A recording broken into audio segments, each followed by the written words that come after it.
Part of what made Thursday night's loss to Alabama so difficult was how good Carolina's offense had been in the first half. You are Locked On Tar Heels, your daily podcast on the UNC Tar Heels, part of the Locked On Podcast Network, your team every day. Hey there, what's up? It's Monday, April 1st, 2024. It is April Fool's Day, but unfortunately, it is real. Carolina is not in the Final Four. I just keep waking up to this bad reality. I want to welcome you into the Locked On Tar Heels podcast, the only daily North Carolina show out there, and you've joined us at the place to get your Tar Heels content every single day. I'm your host, Isaac Shade, and I want to thank you for making us your first listen or watch. Special shout out to all you everydayers out there. Today's episode is brought to you by Game Time. Download the Game Time app, create an account, and use code LOCKEDON for $20 off your first purchase. I want to shout out as we get going our leaders in our March Madness bracket challenge, which a lot of the brackets in the Locked On Tar Heels one are not good because the vast majority of us picked the Tar Heels to win. But leading the way is Tar Heels Fans 95, who has 830 points and is in the 98.9th percentile. A couple just right behind that one. But the one I'm watching for now is Tux Tar Heels is in fourth place, but has UConn as the pick. So would probably win if UConn is the champion. So good luck as we finish things off next weekend. Coming up on the show today, while it's unfortunate that this season has wrapped up, we still have some more wrap up we're going to do, looking back and some other things. But that also now allows us the opportunity to start looking ahead a little bit. So we'll do that with a couple of next year's freshmen that are in action right now. And then we'll just take a look at what is Duke doing and some good news for the Lady Tar Heels basketball team, plus the weekend whip around, all that coming up later. But here's where we're starting today. I don't know about you. I know we've had multiple days now. I'm still processing this loss to Alabama. I think in large part because while I wasn't confident or cocky, or not confident, excuse me, I should say, while I wasn't arrogant or cocky, I really, truly, honest to goodness felt like, and still feel like, quite frankly, that Carolina is the better basketball team of the two. But unfortunately, whether it was a better defensive plan or just better on that night, which happens in a one-off tournament, Carolina's at home and Alabama is heading to Phoenix. So all of that, I'm still processing it just because it's like the of the what if. And one of the things that I keep coming back to is that perhaps lost in all the misery of what we've suffered this weekend is just how good Carolina's offense was, minus RJ, unfortunately, in the first half, right? Like it's almost lost to history because of how bad Carolina's offense was in the second half. It's almost like Marcus Page's clutch three-pointer to tie the game against Villanova. In a lot of ways, that's lost to history because of, what happened after that. But I do want to go back and look at that first half because it was so encouraging with what Carolina did. And then we'll say some other things about what happened in the second half and a couple of observations of mine on why I really thought things fell apart. One of the things as we look back at that first half and just how good it was, Carolina scored 54 points. You often hear me talk about points per possession and how Carolina is doing in that metric. The goal is 1 point per possession. In the first half against Alabama, I laugh because it's so absurd. Carolina scored 1.543 points per possession. Just so you know, that's otherworldly ridiculous for an offense. Carolina shot 52.6%. They were 20 of 38 from the field and 10 of 16 from three. We had talked about that in the immediate aftermath. 62.5% from three in the first half. And again, that's like with RJ being 1 of 8 and 0 of 3 in that half. If you take out RJ's shooting, the rest of the Tar Heels in the first half shot 63.3% from the field, 19 of 30, and 10 of 13 from three, which is 76.9%. Now, I know you can't do that because that's loosey-goosey math. And obviously, RJ, like if it was any other game, we'd be wanting to take out other people. I just want to show you just how good shooting the non-RJ players were in the first half. And I've been saying first half, but let's be honest about something here. It was really the final, I'll round it up to 6 minutes, but the final 5 minutes and 36 seconds. To that point, Carolina had scored 31 points. So in the first 14 minutes of the half, Carolina scored 31 points, and that's great. Virginia's looking at that point total and salivating. They wish they could score that even in a game, 31 points. But Carolina scored 31 points in the first 14 minutes. But then, here's where stuff got wacky and why this points per possession number is as bonkers as it is. In the final 6 minutes of the first half, Carolina scored 23 more points to get to that 54-point tally. 23 points in very technically 5 minutes and 36 seconds, because that's when the scoring started. And quite frankly, if RJ had hit that 1-1 at the end of the half with like 3 seconds left, this could have been even more. It could have been 56 points and 25 points in the final 5 minutes and 30. I mean, it's just absolutely insane. Like, you think about 25 points in 5 minutes, that would be averaging like 100 a half. That's kind of where the Tar Heels were at. The scoring in that 5.5 minute stretch: Cormac 3, Harrison Ingram layup, Armando dunk, Armando layup, Harrison 3, Armando layup, Cormac 3, Harrison 3. I mean, you just like, it almost gets repetitive because it's just literally 3 guys. It was Cormac Ryan, Harrison Ingram, and Armando Bacot. That's it. Scoring all 23 of those points. 5 of them were threes, 3 from Cormac, 2 from Harrison, and then just a whole bunch of stuff at the rim, mostly Armando, and then a Harrison Ingram layup. So an absolutely wild stretch. And so if you can bear to do it, this is what I did. I just wanted to feel better about what happened, even though in my brain I know what comes later, but just go back and watch that run and how bonkers it was for Carolina, building that 8-point lead that went into halftime. But then, as we well know, here comes the second half.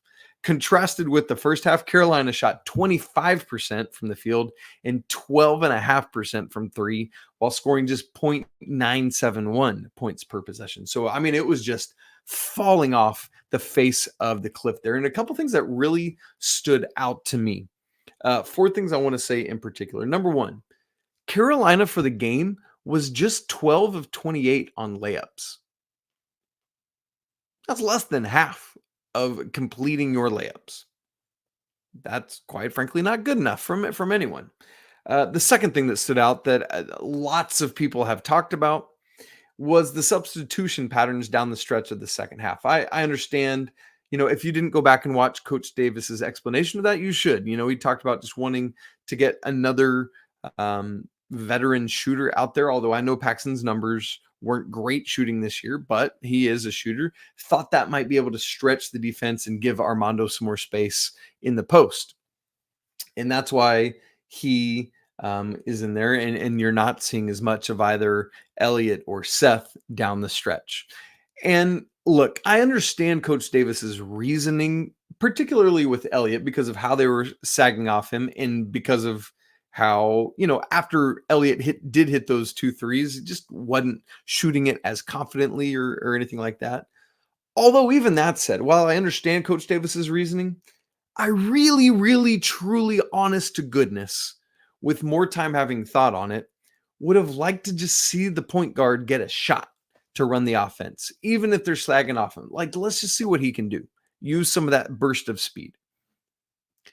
But where I really had trouble with the decision was Paxson over Seth, at least for as long as it was. Like, I understand using Paxson some, but get him out and let's get your best individual defender in there against Mark Sears or whomever it needs to be. And I know that wouldn't have taken care of Grant Nelson, but it takes care of Sears, and then you're in a better shape. Carolina needed Seth's defense. I thought Carolina needed Seth's offense. He was playing so confidently offensively. And they needed his athleticism to compete at a high level. Again, no disrespect to Paxson. It's just that Seth is an infinitely better athlete, and it would have helped Carolina more. And so I always want to honor the coaching staff, right? Like I never want to say, well, these guys are dumb, and that's none of our place to say it in that manner. But I do like to be able to consider other options, and whether it's constructive criticism or just like I'm curious why that happened. I'm never going to hesitate to do that because I think that's part of what we do. And so that was one for me. And as two specific plays, the Armando dunk, I know he is going to rue that probably for the rest of his life because it was one of his last ever field goals as a Tar Heel. It wasn't his last one. He had a made basket just kind of right at the end of the game. Um, but here's what I did love about that play specifically. As soon as it was over, a foul back on the other end of the court. Did you see what happened? Go back and watch this play. Cormac Ryan sprints to the other side of the floor where Armando is to pick him up, talk to him, and get him right back in the right frame of mind. Cormac just continues to prove what a great teammate he is over and over and over. And then the other play, you know where we're going, the one that's going to stand out and that is burned into my vision forever, was the Jalen Withers 3-point attempt. There's a couple things with that one there. RJ's out front. You've got 4 guys along the baseline. Anyone could have come up to be the screener, but it was Jay Witt. So that was a little interesting to me. I would have rather seen it be either Armando or Harrison, just because I trust their decision making more.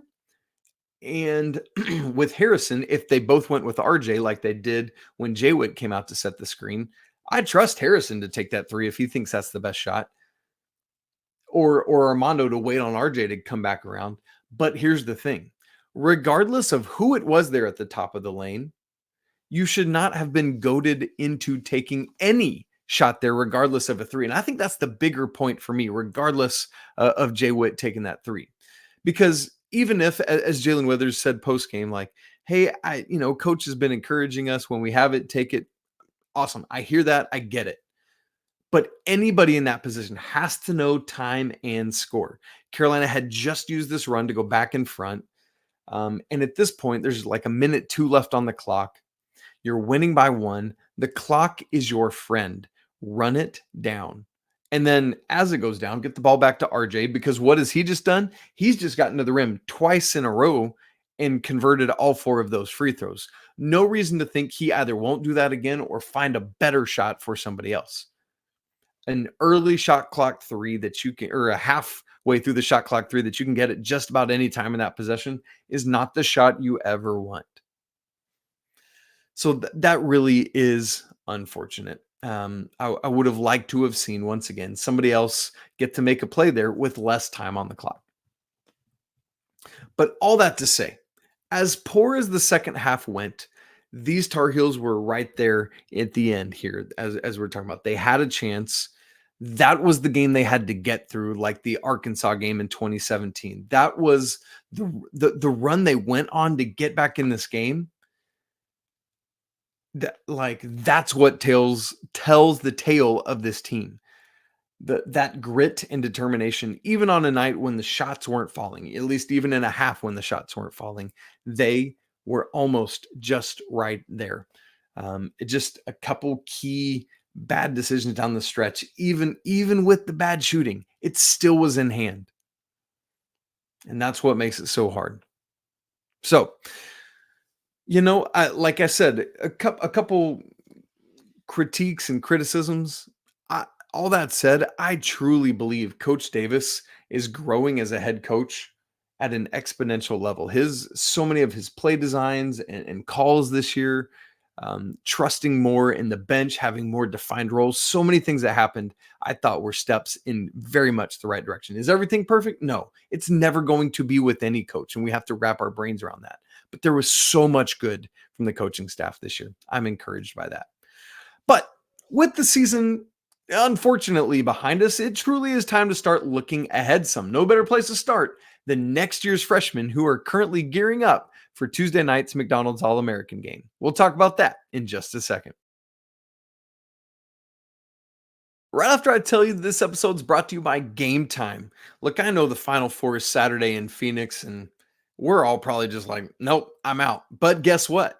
For those of us who have given up on the NCAA tournament and moved on, Game Time is now an authorized ticket marketplace of Major League Baseball, which makes getting tickets even faster and easier. Prices on the Game Time app actually go down the closer it gets to the first pitch. So, with killer last minute deals, all in prices, views from your seat, and their best price guarantee, Game Time takes the guesswork out of buying MLB tickets. How about their last minute deals? You can save up to 60% off buying last minute for sports, concerts, comedy, theater, etc. Also, I often worry about third-party tickets being bogus or something like that, but with the Game Time ticket coverage, your purchase is covered by the most flexible customer service policy in the ticketing industry. I love that peace of mind. So take the guesswork out of buying tickets with Game Time. Download the app, create an account, and use code LOCKEDONCollege for $20 off your first purchase. Terms apply. Again, create an account and redeem code LOCKEDONCollege for $20 off. Download the Game Time app today. Last minute tickets, lowest prices guaranteed. All right, the 2024 McDonald's All-American game is tomorrow night, Tuesday night. Hard to believe that it is here, but here we go. And I know the mantra these days, as Kentucky hasn't learned and Duke hasn't learned, is get old, stay old. We've seen freshmen the last couple of years just not matter as much. That's going to have to be something we talk about this offseason. But one of the truths is that next year's the last year of COVID eligibility. That class, like RJ's, the upcoming or the class that were seniors this year, next year they use their COVID eligibility, and that's the last class that has it. So, maybe we do get to freshmen mattering more again after that. But with the transfer portal, I just don't think so. However, all of that said, I do still think it's important to have a couple uber talented freshmen on your team that can do things that get them on the court now immediately. And I think Carolina has that in their two incoming freshmen that are in the McDonald's All-American game specifically. And obviously I'm leaving out James Brown because he's not in the McDonald's All-American game, but Drake Powell and Ian Jackson are. So let me just share a couple things about what I've been reading and seeing from their scrimmages and practices, because some of that's been available to watch. Jamie Shaw, of On 3 had this to say about Drake Powell.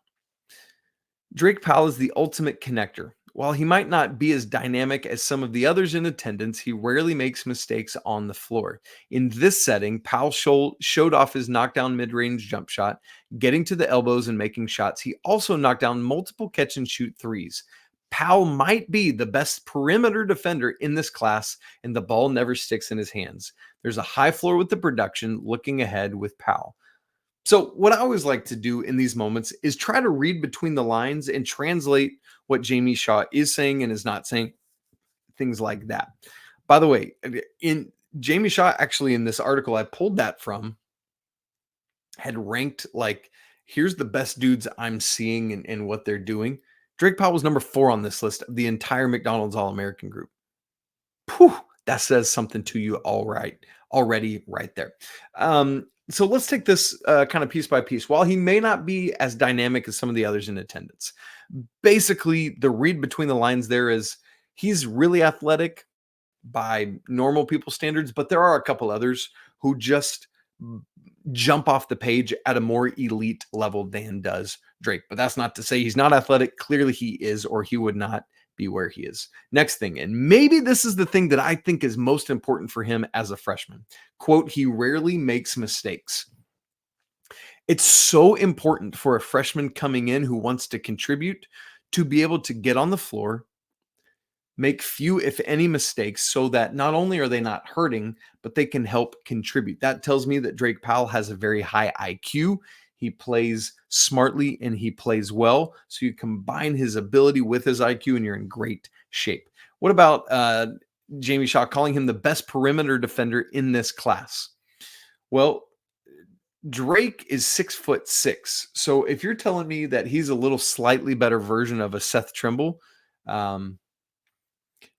his ability to guard on the perimeter, where his wingspan, Drake Powell has a really long wingspan, that helps a lot. But also, His ability to contest at the rim, he can do that. He's got good positional size and switchability. So that perimeter defender, some of it is the intangibles and athleticism, but some of it is just his frame and what he's got. Next thing, the ball never sticks with Drake Powell. And this actually might go back to rarely making mistakes, but this shows me Drake Powell's unselfishness. Think about this context where everyone's trying to get off their shots and score and do all that. Drake Powell's just out here moving the ball. Again, so it's high IQ stuff.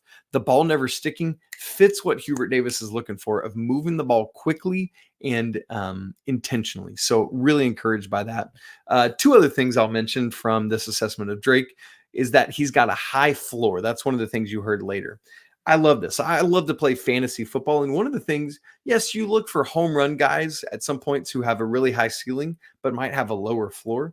But you also need these dudes who are just Johnny be steady, whatever kind of, steady Eddie. Maybe that's a better way to put that.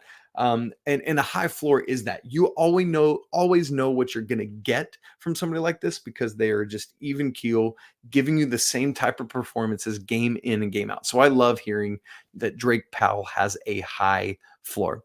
And then also that he showed off his knockdown mid-range and multiple catch and shoot threes. So the shot, it's the defense that we've always heard about. The shot continues to develop along with that. Really encouraged. And in fact, Ron Cassidy from Rivals has Drake as his number one performer from Sunday's official McDonald's All-American scrimmage. So great stuff there. What about Ian Jackson? Same thing from Jamie Shaw, says that Ian Jackson has good size and he plays with a lot of confidence on the ball. Jackson was at his best in transition, getting downhill to the rim and finishing through contact. So once again, what's the translation there? The best in transition, getting downhill and finishing through traffic. That means what he's not, Ian Jackson, is as strong or as elite in half court. He's not as strong or as elite in shooting. His shooting is growing. It's good. It's just that he's that good in transition.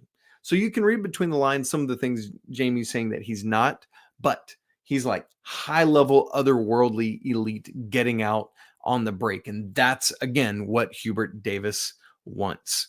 Has really good speed, and also the fact that he's finishing through traffic. So not only is he not afraid of traffic, but has the frame and ability to finish through that. And so that's really encouraging. And another thing he said, plays with a lot of confidence on the ball.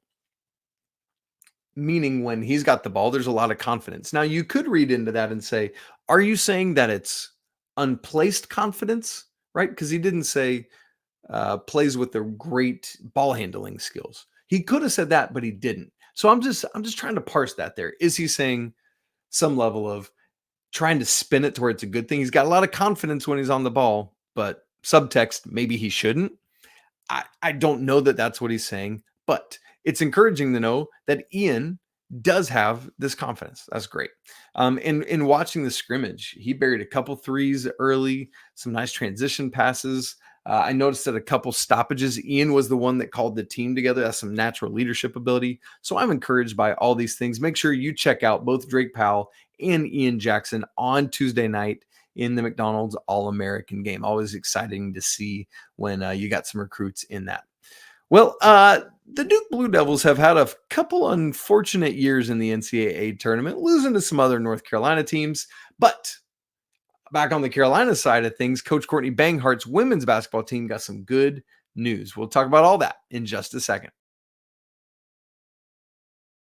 Right after I tell you about Amazon Fire TV, which is your destination for sports, from live games to highlights to in-depth analysis, Fire TV offers amazing viewing experiences with smart TVs, as well as the Fire TV stick that you can plug into your existing TV to provide access to millions of movies and TV episodes, as well as free and live TV. So whether it's the tournament or the beginning of the MLB season, you're going to want to have a Fire TV. I have Amazon Fire Sticks on literally every TV in my house. I love the layout and user experience. I love this handy dandy little remote that's got buttons to take me straight to Prime Video or Netflix. It's fantastic. Fire TV recently also created Fire TV channels to deliver a constant supply of the latest videos from all your favorite sports brands, all for free, including all of us here at the Locked On Network. Not to mention, they've got great news, entertainment, gaming, travel, and cooking videos as well. So check out Fire TV channels on Fire TV and Alexa devices. If you haven't done so, you should. Trust me on that. To learn more, visit amazon.com/lockedonfiretv. I had a lot of people ask me this weekend, Isaac, are you cheering for Duke or NC State? I had a lot of Carolina fans ask me that because it was almost like they were wanting some advice, or random people were like, "Who are you going to cheer for in this?" That are fans of other schools. Here's what I eventually landed on: I do not see a world ever in which I will cheer for Duke, nor do I see much of a world where I would cheer for NC State. But to me, NC State is the lesser of two evils. And so I'm not going to cheer for NC State, but I am going to cheer for a team that's going to beat Duke. And it just so happens that that team is NC State. So that's where I land on it. I'm cheering for not Duke, if it's a never politician, like the anti-whatevers. I'm just a no Duker. And whoever it is that's got to knock him off, if that's the Wolfpack, so be it. That's how I looked at it this weekend. But as for Duke, think about the last three postseasons for them. Prior to that, Carolina and Duke had never played in the NCAA tournament. And prior to that, Duke and NC State had never played in the NCAA tournament. Now Duke has played both, and now Duke has lost both. Not only that, it was at a critical level. Obviously with Carolina, it was the Final Four. Obviously with NC State on Sunday, it was the Elite Eight. But in both of those, Duke against Carolina was a 2 seed. Carolina was 8. Against NC State, and Duke was a 4 seed. NC State was an 11. So both the Tar Heels and Wolfpack have knocked off Duke as a worse seed at Elite 8 or further in the tournament. Yikes, that's tough. And in between, Duke got knocked off by Tennessee last year in the second round, if I remember correctly. Olivier Kamwa, who transferred to Michigan, had a big game in that one. So thank you, Vols. We appreciate you too. Some good news for women's basketball we learned over the weekend. Lainey Grant, who's a Carolina commit in the class of 2025, a 5-star point guard, has reclassified and is going to be coming next year for 2024. Was just named the Gatorade Virginia High School Player of the Year. Here's why I am surmising this is happening. I haven't heard this outright yet, and I haven't had a chance to double check it with anybody. I wouldn't be surprised at all if this is a direct response to Paulina Paris transferring out. It's like, Lainey, why don't you come early? And it sounds like she is. Now, I don't know that again for certain, but I'm reading the tea leaves there with that one. All right, weekend wrap up. The biggest news of the weekend is baseball goes up to Wake Forest and sweeps them. Carolina is 14th in the nation. Wake Forest was 12th. So Carolina going to be going up a little bit. Wake Forest going to be going down a little bit. Friday it was 6-5. Saturday 10-6. Sunday 14-10. Wake had scored 3 in the bottom of the 8th to tie it at 10. And then the Tar Heels put up a 4 spot in the 9th, highlighted by freshman Luke Stevenson's home run. In fact, in total, Carolina hit 6 home runs on Sunday and 14 in the series. Ridiculous stuff. Parks Harbor hit 3 himself on Saturday. So the fellas are 25-4 overall, 10-2 in ACC play. They've won 9 straight. They're undefeated at the Bosch, 20-0, tied with Virginia Tech atop the Coastal Division. By the way, the matchup with Virginia Tech this year is at the Bosch later in April. So good stuff there. Just got to keep rolling. Softball hosted Notre Dame this weekend. They won the series 2-1. Thursday won 8-2. Friday lost 5-10, unfortunately. And then Saturday claimed a 4-3 win to take the series. Nail biter there. Men's tennis was in action this weekend. Friday hosting number 52 ranked Notre Dame. Swept them 4-0. Same thing on Sunday against number 38 Louisville. Skunk 4-0. Great job, men. The women Rivalry at Duke on Saturday knocked them off 4-1. So way to go, ladies. You love to see that. Lacrosse teams were both in action as well, and unfortunately both lost. The women were at number 4 Boston College on Saturday, lost 12-18, and the guys hosted Army on Saturday and lost 12-13. Bummer there. So we've got great content continuing to come at you, despite the fact that both football and now basketball, men's and women's, all that's over.